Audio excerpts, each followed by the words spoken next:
आज सबसे बड़ा सवाल यह है कि क्या खून का बदला खून से लिए जाने की तैयारी चल रही है? क्या सुप्रीम लीडर की मौत का बदला पर्सनल अटैक करके आईआरजीसी या ईरान लेना चाहता है?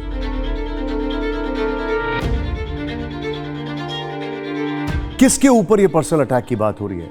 ऐसा क्यों कहा जा रहा है कि निशाने पर ट्रंप का परिवार या नेतन्याहू का परिवार है? यह खबर कहां से आती है कि बैरन ट्रंप, जो कि ट्रंप के बेटे हैं, उनको आईआरजीसी टारगेट कर सकता है? यह खबर कहां से आती है कि नेतन्याहू के बेटे को आईआरजीसी टारगेट कर सकता है?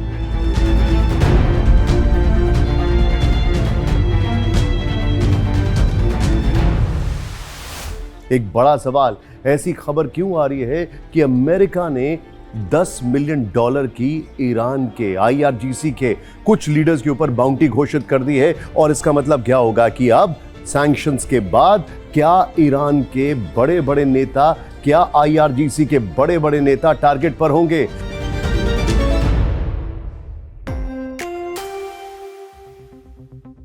ये वो सवाल हैं जिनके जवाब हम आपको अब देने वाले हैं। पहली बड़ी खबर, जो आज की सबसे बड़ी खबर है, और ये खबर सबसे परेशान करने वाली भी है, क्योंकि क्या खून का बदला खून से लिया जाएगा? ये रिपोर्ट है द प्रेसिडेंशियल प्रेयर टीम। ये रिपोर्ट मेरे पास है। इस रिपोर्ट में लिखा गया है, secret service response to IRGC threat against president Trump's son. यानी सीक्रेट सर्विस जो है हाई अलर्ट पर है। क्या खबर है? सीक्रेट सर्विस जो है, जो प्रेसिडेंट ट्रंप के बेटे हैं बैरन, उनको लेकर जो थ्रेट है उसको मॉनिटर कर रही है। ईरान की मीडिया, जो कि आईआरजीसी से कनेक्टेड है, उसने बैरन ट्रंप के मूवमेंट का एक वीडियो रिलीज किया है। यह इस रिपोर्ट में बताया जा रहा है। Islamic republic outlet also claimed a bounty of 10 million on Barron Trump. सोचिए जरा, $10 मिलियन की बाउंटी, यानी क्या तैयारी चल रही है? यह चिंताजनक खबर है, क्योंकि इसमें आगे यह बताया जा रहा है सीक्रेट सर्विस जो है उसको इस वीडियो के बारे में पता है, वो इन्वेस्टिगेशन कर रहा है और सारी चीजों को देख रहा है। और यह भी बताया जा रहा है, कई रिपोर्ट्स ऐसी हैं कि बैरन ट्रंप की भी सिक्योरिटी बढ़ा दी गई है। आपको यह पता होना चाहिए कि जब अमेरिका के प्रेसिडेंट जब पदभार संभालते हैं, बल्कि वो जब भी अपने पद से हटते भी हैं, तो उनकी सुरक्षा की जो जिम्मेदारी होती है वो एकदम अलग लेवल पर होती है। जब वो प्रेसिडेंट होते हैं तब सीक्रेट सर्विस चीजों को देख रही होती है, और जिस तरीके से उनकी सिक्योरिटी को मॉनिटर किया जाता है वो दुनिया में अप्रत्याशित है। जॉन एफ कैनेडी का जो एपिसोड हुआ है उसके बाद से, क्योंकि कहा जाता है जनरल डिगॉल, जब उन्होंने जॉन एफ कैनेडी की सिक्योरिटी को असेस करने के लिए अपनी टीम को भेजा, तो उन्होंने कहा था कि जॉन एफ कैनेडी की सिक्योरिटी तो बहुत ही खराब है, प्रेसिडेंट जॉन एफ कैनेडी। और आप सबको पता है प्रेसिडेंट जॉन एफ कैनेडी का क्या हुआ। लेकिन जनरल डिगॉल के ऊपर कितने भी अटेम्प्ट हुए, फ्रांस के जनरल डिगॉल, कई सारे अटेम्प्ट्स पहले ही उनको निष्क्रिय कर दिया, और कई कामयाब ही नहीं हो पाए, अगर अटेम्प्ट भी किया। इंटरेस्टिंग एपिसोड है। तो क्या अमेरिका के प्रेसिडेंट के परिवार को खमनेई की मौत का बदला लेने के लिए टारगेट किया जाएगा? लेकिन एक और खबर आ रही है, वो एक और चिंताजनक खबर है, क्योंकि अब जो खबर है वो नेतन्याहू के बेटे को लेकर आ रही है।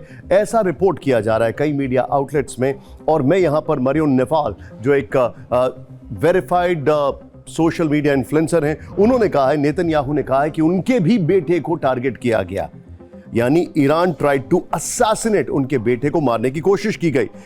इजराइल के जो चैनल 14 है उससे बातचीत करते हुए नेतन्याहू ने कहा कि Iran target one of my sons, Iran try to murder him, try to murder one of my sons.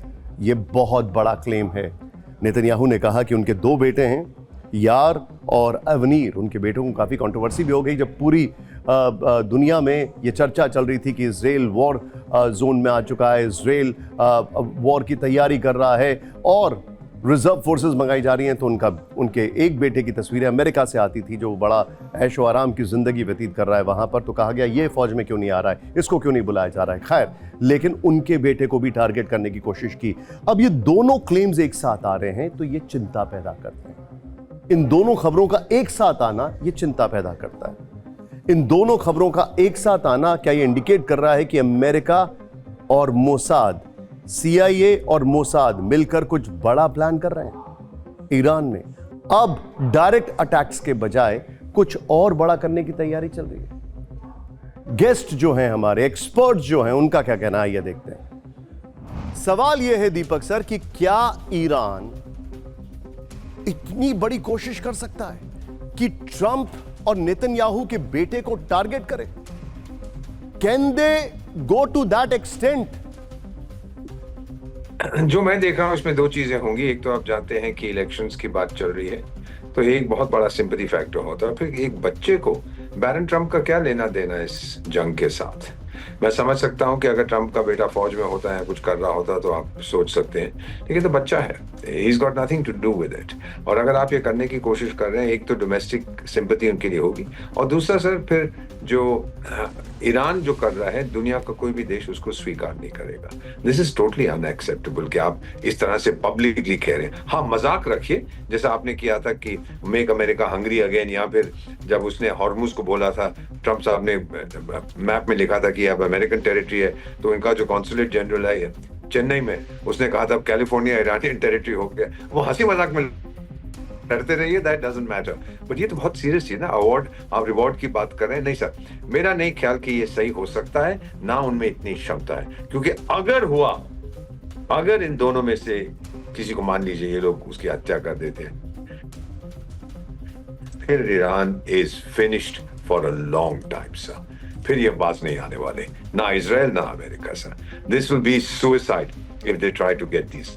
लेकिन अब सबसे बड़ा सवाल यह भी खड़ा होता है कि जब खून का बदला, खून की बात की जा रही है, ऐसी खबरें आ रही हैं, तो इस बीच एक खबर आती है जो और चिंताजनक है। वो खबर यह है कि यूएस का, ऐसा रिपोर्ट किया जा रहा है, यह भी एक सोशल मीडिया इन्फ्लुएंसर है, वेरीफाइड हैं, यूएस डिपार्टमेंट ऑफ स्टेट ने रिवॉर्ड घोषित कर दिया है $10 मिलियन का की ईरानियन लीडर्स, बल्कि आईआरजीसी के जो लीडर्स हैं उनके ऊपर। कौन कौन है वो नाम मैं आपको बताना चाहूंगा। अहमद वाहिदी, इनको लेकर कई बार चर्चाएं हुई कि हमला हुआ, ये मारे गए, लेकिन ये जीवित हैं। Commander of IRGC Ahmad Vahidi, ये रिपोर्ट आ रही है, ये देखिए, कमांडर ऑफ आईआरजीसी। दूसरे नंबर पर कौन है?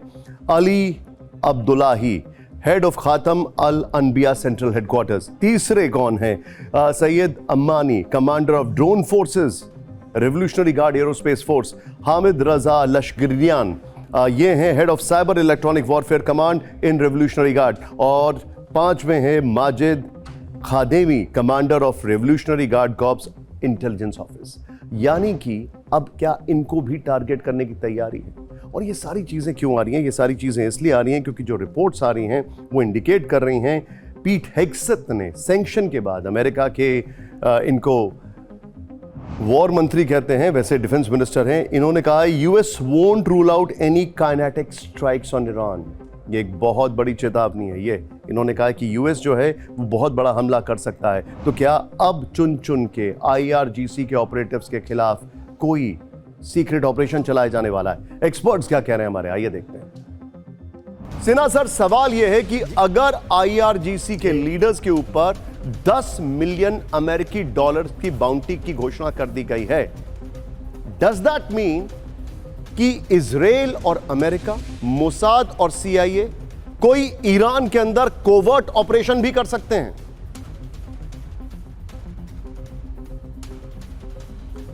देखिए, जो कोवर्ट ऑपरेशंस की आप बात कर रहे हैं, और इसके देखिए जो कमांडर्स हैं, कमांडर आईआरजीसी वहीदी तो हैं ही हैं, उनके सेंट्रल हेडक्वार्टर जो कि सबसे इफेक्टिव है, उसके चीफ को मारना, उसके लिए 10 मिलियन की जो बाउंटी है।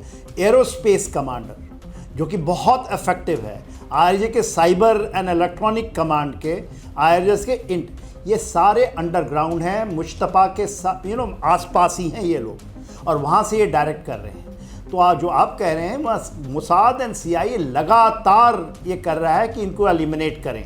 उनका ये मानना है कि जो टफ स्टैंड लिया है ये बहुत हार्डकोर हैं, ये छोटे मोटे नहीं है। वहीदी को यदि आप जानते हैं, ही इज़ मच मोर, वो तो कहते हैं मुस्तबा से भी ज़्यादा हार्डकोर हैं ये लोग।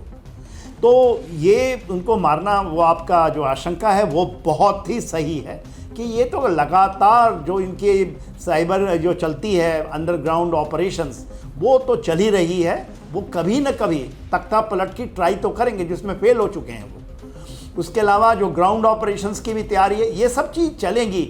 मगर जो इकोनॉमिक वॉरफेयर का उन्होंने सिलसिला लिया है और मैरीटाइम डोमेन को भी रखा है, ये मेरे अनुसार, मेरे आकलन तो ये कहता है कि इस थर्ड जो इनकी ट्राई है जो उन्होंने चेंज की है, इसमें भी ये खरे नहीं उतरेंगे। Noted sir, noted. इस बीच एक और बड़ी खबर आ रही है, और जो बड़ी खबर आ रही है वो जरा समझने वाली खबर है।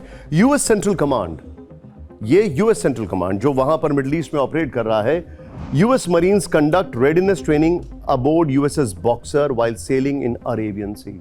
यूएसएस बॉक्सर के साथ अरेबियन सी में बहुत बड़ी वॉर ड्रिल चल रही है। ये खबर आई ओपन सोर्स इंटेल के हवाले से। दूसरी खबर आई, US navy launches fighter jets.